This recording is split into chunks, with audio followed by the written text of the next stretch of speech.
Cinema की बात की जाए तो वुमेन पार्टिसिपेशन काफ़ी बदल गई है सिनेमा में। लेकिन वहीं पे लोगों ने फिल्मों में वुमेन ऑब्जेक्टिफिकेशन के बारे में भी लिखा है, तो इस बारे में आपका क्या कहना है? आई थिंक सबकी अपनी अपनी सोच होती है, कहाँ पर ऑब्जेक्टिफिकेशन नहीं होता है हीरोइन का। उस वक्त अब कहते थे कि हेलन आंटी जो थी वो मतलब अपने टाइम की सबसे बड़ी स्टार रह चुकी हैं, उनका नाम होते ही फिल्में बिक जाती थी। और आज भी आप देखें जो हेलन आंटी उस वक्त करती थी, आज की हमारी हीरोइंस करती है। उस वक्त तो एक स्पेसिफिकेशन हुआ करता था कि हीरोइन ऐसी होगी, एक जो नेगेटिव शेड कर रही है फीमेल कैरेक्टर वो ऐसी होगी। तो आज तो सब बदल चुका है। आजकल तो हमारे पास वो बैरियर्स ही नहीं है कि हीरोइन पर्टिकुलरली ऐसी होनी चाहिए, नेगेटिव शेड वाली ऐसी होनी चाहिए। आई थिंक हम जब वो सब तोड़ के निकले हैं तो हम ये क्यों बैरियर्स की बात करते रहते हैं। ऑब्जेक्टिफिकेशन के देखने के बदले में हम ये देखें कि कितनी खूबसूरती के साथ उन लड़कियों को प्रेजेंट किया जाता है। एंड हमारी जो आजकल की लड़कियां हैं वो खुद इतनी मतलब मैं कहूँगी कि आत्मविश्वास के साथ, एक कॉन्फिडेंस के साथ अपने आप को जिस तरह से प्रेजेंट करती हैं। मैं तो ना ही दीपिका हो या प्रियंका चोपड़ा हो या आलिया भट्ट हो, मैं तो कहती हूँ कि इवन यामी गौतम जो है इतनी बड़ी एक्टर हैं, मतलब उनको देखिए जो रेंज की उन्होंने फिल्में की हैं। जो नई लड़की आप तृप्ति दिमरी हैं वो उनसे कहें। और उसी वक्त मैं कहूँगी कि जो जिस तरह से आज तमन्ना जिन्होंने एक कंप्लीट इंडस्ट्री को बाय स्टॉर्म ले लिया है, मतलब तमन्ना की तरह तो कोई डांस भी नहीं कर सकता है आज। एंड जिस तरह से वो कॉन्फिडेंस के साथ अपने आप को प्रेजेंट करती हैं, एक इंच भी कहीं वल्गैरिटी नज़र नहीं आती आपको उनके गाने में, सॉन्ग्स में। एंड इतनी अच्छी परफॉर्मेंस करती हैं, चाहे वो गाना हो या उनकी जो फिल्में हैं, जो OTT प्लेटफॉर्म्स हैं, जिस तरह से वो परफॉर्म करती हैं। तो आई थिंक आजकल की जो लड़कियां हैं वो सब वो बैरियर्स तोड़ के निकली हैं कि उनके लिए ये नहीं है कि ये पर्टिकुलर रोल है, ये ऑब्जेक्टिफिकेशन हो जाएगा, इसमें मुझे अवार्ड मिल जाएगा, वो नहीं है। अपने आप को अलग अलग दायरे में अपने आप को दिखाना चाहती है। एंड आई थिंक हमारी सिनेमा की ब्यूटी वही है।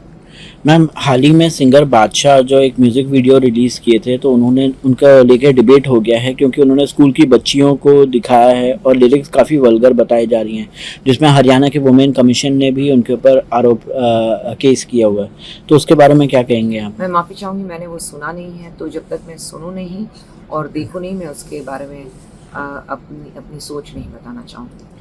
मैम, तमिलनाडु में चुनाव को लेकर काफ़ी माहौल गर्म है, तो इस बीच वहाँ पे फिल्म स्टार विजय की टीवी के पार्टी ने नेता त्रिशा कृष्णन के साथ भी एक फंक्शन में देखे गए हैं। तो इस पूरे घटना पर आपका क्या कहना है?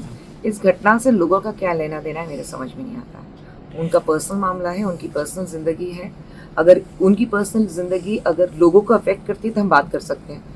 उनकी पर्सनल ज़िंदगी और लोगों से तो कोई संबंध ही नहीं है, तो लोग उसको बात को पतंगड़ क्यों बना रहे हैं? उनकी ज़िंदगी वो खुद देखेंगे, उसमें लोगों को तो किसी तरह से अफेक्ट नहीं हो रहा ना। मैम, एक और चीज़ जानना चाहेंगे कि आपको लगता है कहीं ना कहीं इस पर विजय की पॉपुलैरिटी पे कुछ असर पड़ेगा? No politics. मुझे नहीं लगता कि कोई असर पड़ेगा। मुझे लगता है कि लोग हमारे जो है बिल्कुल वोट करते वक्त बिल्कुल सही रहते हैं कि उनको कहाँ वोट देना है, कब वोट देना है। तो मुझे नहीं लगता है कि हमें किसी की भी पर्सनल लाइफ के बारे में, हम पर्सनल भी देखते हैं तो वो भी इंसान ही हैं, चाहे वो लीडर हो या ना हो, हमारी तरह आम इंसान हैं।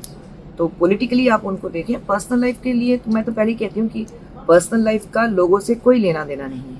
मैम, एक और चीज़ माहौल गर्म है आजकल की। इंडिया ट्रॉफी जीतने के बाद प्लेयर्स लोग जो है उसको मंदिर में जाके लेकर गए थे, तो उसके ऊपर भी काफ़ी इशू हो रहा है, काफ़ी डिबेट हो रहा है। तो इस बारे में क्या उसमें कहेंगे? क्यों इशू हो रहा है, क्यों डिबेट हो रहा है?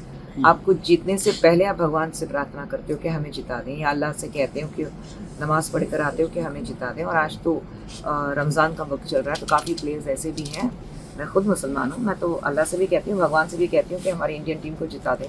तो अभी इंडियन टीम जीती है तो मैं अल्लाह को भी धन्यवाद कहूँगी, जीजस को भी थैंक यू बोलूँगी, और भगवान को भी प्रणाम करूँगी कि हमारी इंडियन टीम ने दोबारा अपना डिफेंडिंग चैम्पियंस होने के बाद अपनी ट्रॉफी जीती है। तो मुझे नहीं लगता है कि अपनी अपनी सोच जो है, अपने अपने धर्म को लेकर, अगर आप चाहे वो ट्रॉफी को लेकर मंदिर जा रहे हो, चर्च जा रहे हो, संजू सैमसन जब इतना जीते हैं तो नीचे बैठ के उन्होंने क्रॉस किया, तो हम उसका आदर करते हैं, उनको नमस्ते कहते हैं, उनको प्रणाम करते हैं। और उनकी सोच से ज़्यादा वो एज ए क्रिकेटर जो हैं उस पर हम बात करते हैं। और जब हम ट्रॉफी जीते तो हमारे जो कैप्टन हैं सूर्य कुमार ने स्काई जो है उन्होंने ज़मीन पर मिट्टी को लेके अपने माथे पे लगाया। तो वो है हमारी हमारी जो हम कहते हैं कि हमारा कॉन्स्टिट्यूशनली, बल्कि हमारी जो सोच है कि एज एन इंडियन हम सबसे पहले हैं। धर्म तो किसी का भी कोई भी होगा, लेकिन उन्होंने जो ट्रॉफी जीती है वो हिंदुस्तान के लिए जीती है, अपने देश के लिए जीती है, अपने नेशन के लिए जीती है, वो सबसे बड़ी बात है।